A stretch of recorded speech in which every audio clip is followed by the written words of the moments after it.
Hi YouTube, welcome back to Wtf Rc Cars. So PL18 guys, not leaving you out. We have a new firmware update, so I'm going to run you through how to update it and just run you through changelog basically. We'll be using Assistant V3 for this and the Lenovo Legion Go. So it's just a tiny little handheld PC basically.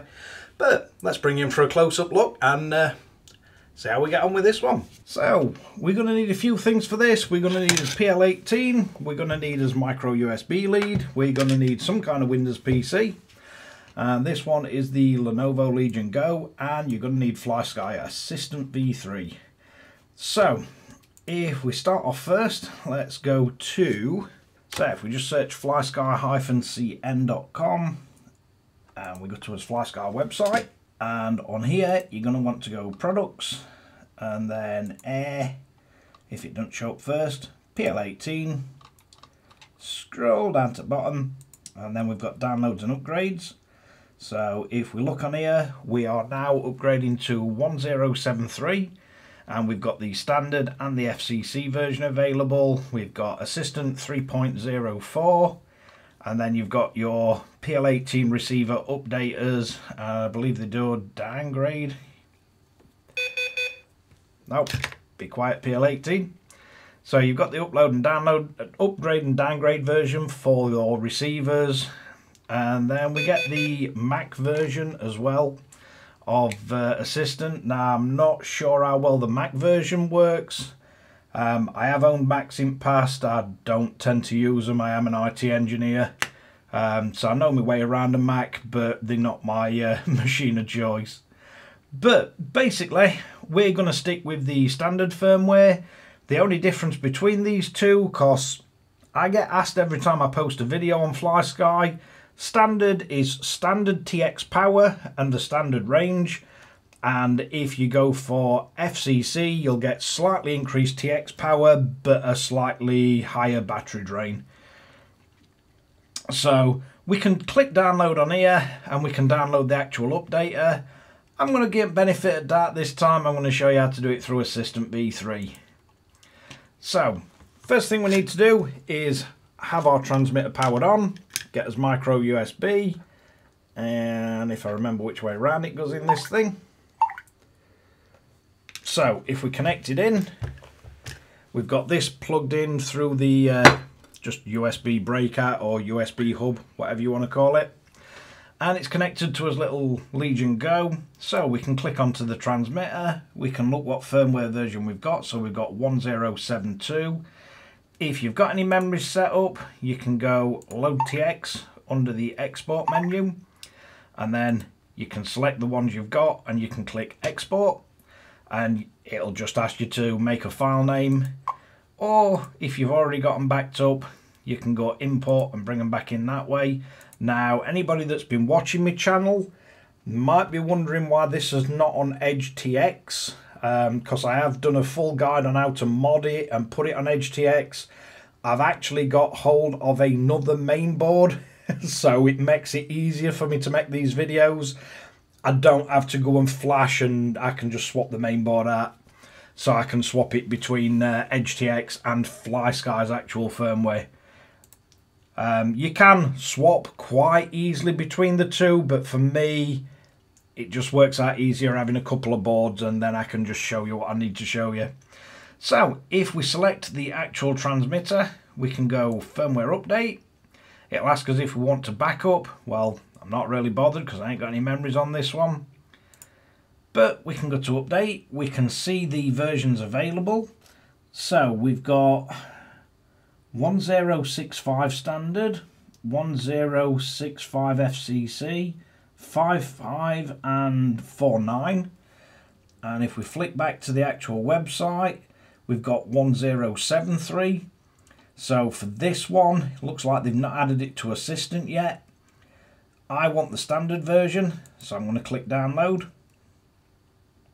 Now this will just ask you where you want to download it. So for me, I'm going to go up onto his desktop. In fact, now I've got a folder, so I'll put this on as micro SD.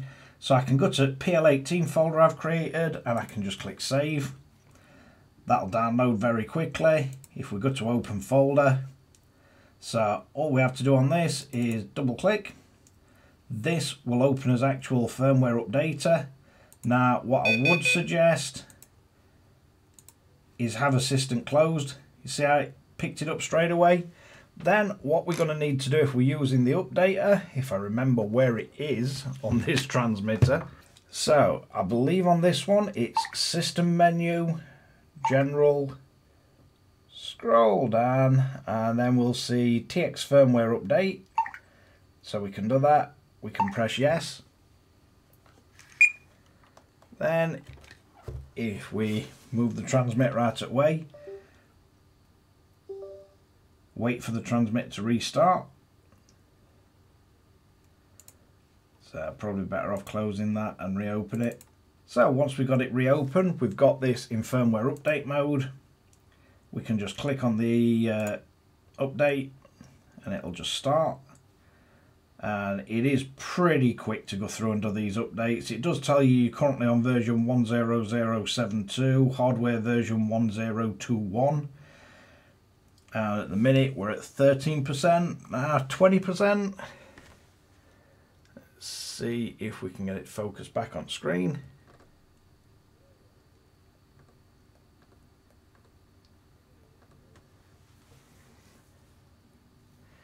It's always awkward getting digital cameras to pick up LCD screens and OLED screens. They don't like it. But we're currently sat at 41%.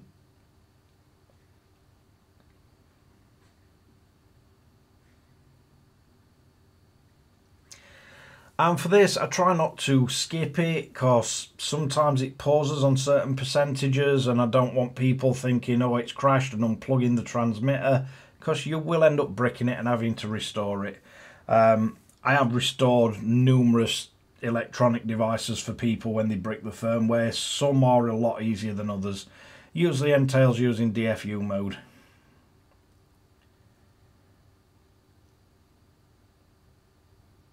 But we're currently up to 49%.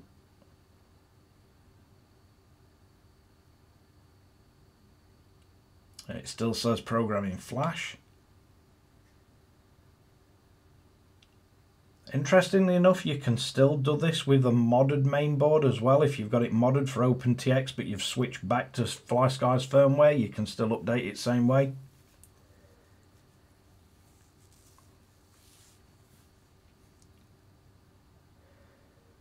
But once we've gone through this, I'll jump into the changelog, see if I can find out what they've actually added or altered on this firmware for you.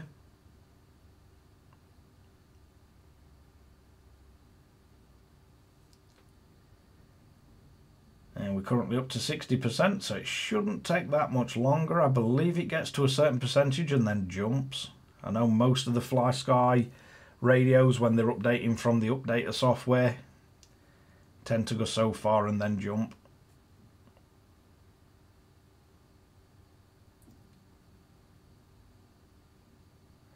The little Lenovo Legion Go, absolutely fantastic for programming servos, updating transmitters, backing up model memories and everything.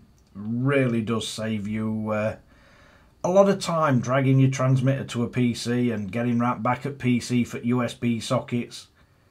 Has been an absolute godsend for stuff like this. Also really works well with VRC Pro and some of the flight simulators.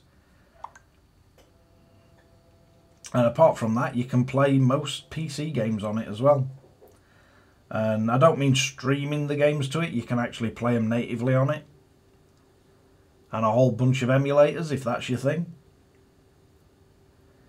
Pretty much powerful enough to emulate most consoles out there, other than the very latest few generations.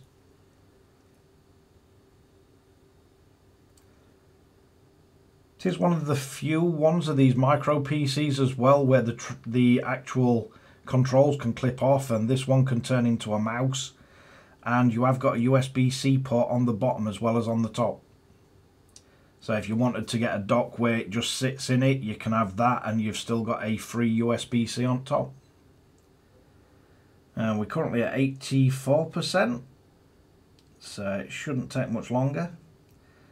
PL18 does tend to take longer than the Flysky Noble MB4 based transmitters. But yeah, it got to 80 something % and then it just jumps. So you do come onto the screen. No RF module installed.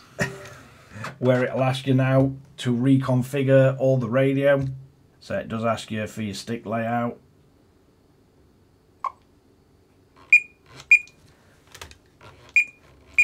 So if we quickly jump through, calibrate as sticks completely, and then all our pots.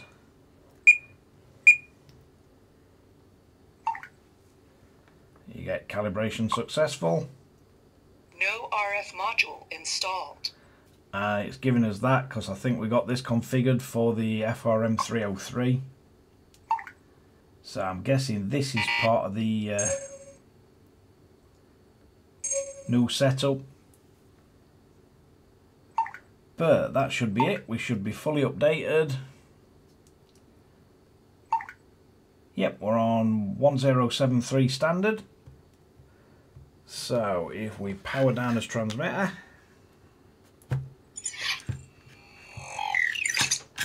leave that plugged in charging because I ain't used it for a while. So let's have a look if we can get a change log.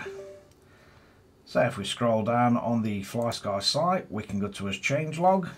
Let's have a look what we've got. So added date record functions to sensors, so it can record the value of changes up to 4 recording objects, sensor data output channel or sticks over a period of approximately 30 minutes, 5 Hz or 3 minutes 50 Hz. Added functions of monitoring current and voltage sensors.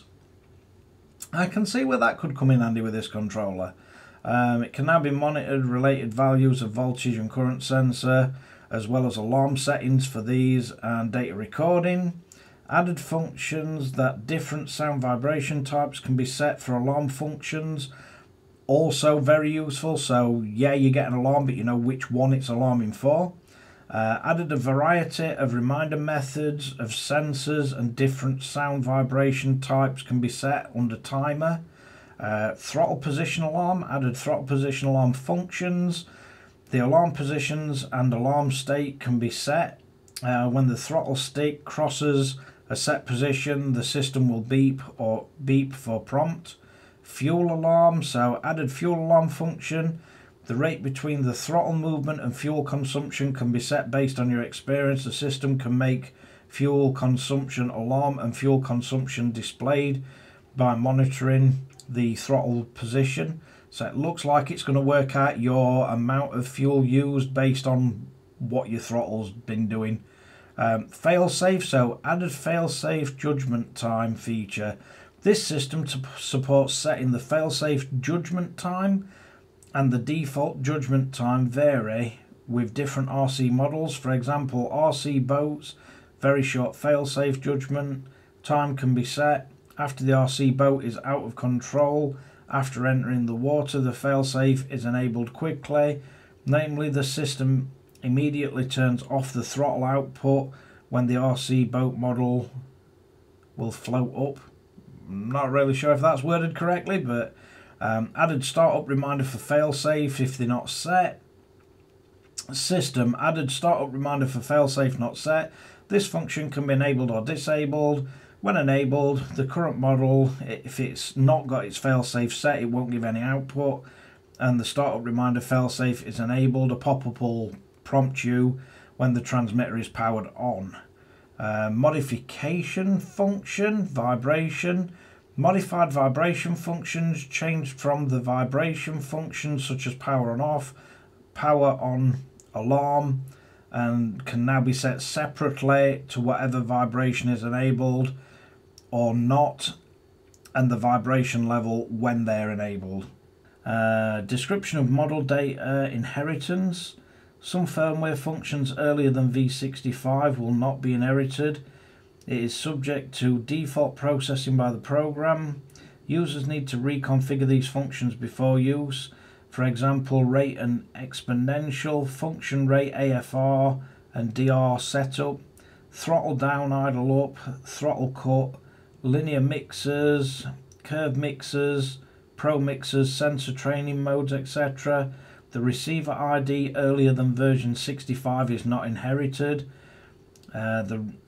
The rebind with the receiver is required after update is completed, after the model data of the earlier versions is imported. When the v71 firmware has been upgraded to this version, model data is fully inherited. When the v72 has been upgraded to this version, model data is fully inherited. So it looks like that's about it. But if you did want to restore any of your model memories, you can just fire a system back up. We've still got a transmitter plugged in. No RF module installed. So basically we just go onto a transmitter and we can go to import, load memory, and then you've just got to load it back in from wherever you've got it saved. I'm not sure if I've actually got anything saved for the PL18 on this computer. So yeah, I've not got any models saved there, but basically you just browse to it, click on the file, click open, select the ones you want, and then just press OK and it'll bring them across for you. But yeah, that's the basics of updating the PL18. Just keeps it all running nice, up to date. I think if we enable the internal module, you'll also get the prompt to tell you if there is a firmware update for the RF module itself. I believe it's the FRM301 in these, off the top of my head, but it will update that firmware for you. And once you've updated that, I would then go through and update any receivers. But that's the basics of doing it, and it still functions, it still works, so Flysky haven't broke anything with this one. But let's wrap this one up. So there we have it, the PL18 updated to, I believe this one was 1073 off the top of my head. But yeah, quite a nice transmitter, quite a big transmitter this one. But I have got certain uses for it, and I'm sure you guys have as well. And whenever they do updates like this, I just like to do a quick run through, quick read through change logs so you know what to expect and you can decide whether you want to do the update or not. But thanks again for watching Wtf Rc Cars. Hopefully you find this useful, entertaining, or just like listening to my incessant ramblings. But catch you guys again in the next one.